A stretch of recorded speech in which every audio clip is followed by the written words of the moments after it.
राजस्थान कांग्रेस के सियासी संकट का रिमोट सीपी जोशी के हाथ। इस्तीफे मंजूर किए तो गहलोत सरकार पर संकट, नहीं तो खत्म होगी प्रेशर पॉलिटिक्स। मल्लिकार्जुन खड़गे कांग्रेस के नए राष्ट्रीय अध्यक्ष बन चुके हैं।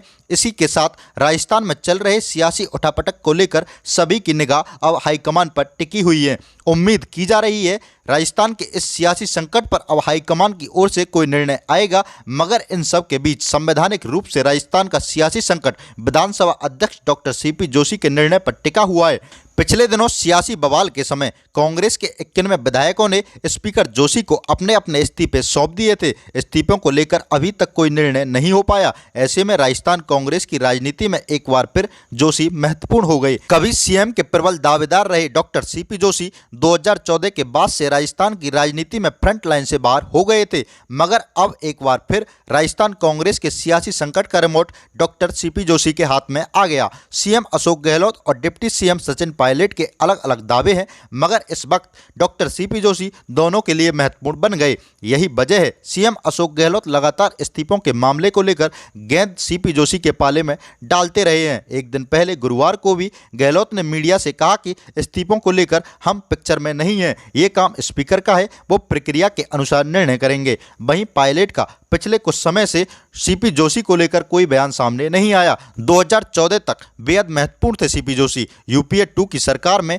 जोशी केंद्रीय मंत्री रहे, उनके पास महत्वपूर्ण विभाग थे। 2008 में एक वोट से हारने से पहले जोशी राजस्थान कांग्रेस के प्रदेश अध्यक्ष थे। इससे पहले वे राजस्थान सरकार में मंत्री भी रहे। 2013 में कांग्रेस आलाकमान ने उन्हें एआईसीसी महासचिव भी बनाया। 2018 तक वे इस पद पर रहे। इस दौरान उन्होंने कई राज्यों को प्रभारी के तौर पर जिम्मा संभाला। 2014 के बाद कैसे बदले डॉक्टर सीपी जोशी के हालात। 2014 के बाद पश्चिम बंगाल और असम सहित नॉर्थ ईस्ट के कई राज्यों का जोशी को प्रभारी बनाया गया, मगर प्रभारी रहते वे कांग्रेस को मजबूत नहीं कर पाए। उनका बिहार का प्रभारी रहते हुए विवाद सामने आया। उनके रहते असम से हेमंत विश्वकर्मा पार्टी को छोड़कर चले गए। वहीं बिहार में नीतीश कुमार ने महागठबंधन से नाता तोड़ा। इसके बाद जोशी के कई बयान ऐसे आए जिनसे राहुल गांधी सहित आलाकमान उनसे दूर होता चला गया। यही वजह रही 2018 में कांग्रेस की सरकार बनने के बाद पहले मंत्रिमंडल गठन में सीपी जोशी का नाम नहीं था।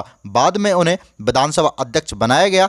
तब से जोशी राजस्थान की राजनीति में ज़्यादा सुर्खियों में नहीं रहे, मगर अब एक बार फिर हालात ये हैं डॉक्टर सीपी जोशी की चुप्पी और उनका निर्णय बेहद अहम है। ऐसे में जिस दिन ये चुप्पी टूटेगी उस दिन राजस्थान में कई समीकरण बदलते दिख सकते हैं। सियासत में रुचि रखने वाले लोगों को डॉक्टर सीपी जोशी की चुप्पी चुभ रही है। पूरे मामले पर सीपी जोशी की चुप्पी अब आम लोगों को चुभने लगी। आम कांग्रेस कार्यकर्ता जहां सीपी जोशी के इस व्यवहार को गहलोत और पायलट गुट के लिए नफा नुकसान के रूप में तोल रहे हैं, वहीं सियासत में रुचि रखने वाले लोगों का सीपी जोशी का यह रूप रहस्यमय लग रहा है। 25 सितंबर के बाद करीब एक महीना बीतने को है। सीपी जोशी ने अभी तक इस्तीफे को लेकर अपना रुख स्पष्ट नहीं किया। वे ना तो यह कह रहे हैं कि उनके पास कितने इस्तीफे आए हैं और ना यह बता रहे हैं जो इस्तीफे उनको मिले हैं वे उनका क्या करने वाले हैं। पिछले कुछ दिनों में उनसे जब भी पूछा गया वो या तो मिलने से बचते रहे या जवाब देने की बजाय चुप्पी साध रहे हैं। वे बस इतना जरूर बोले,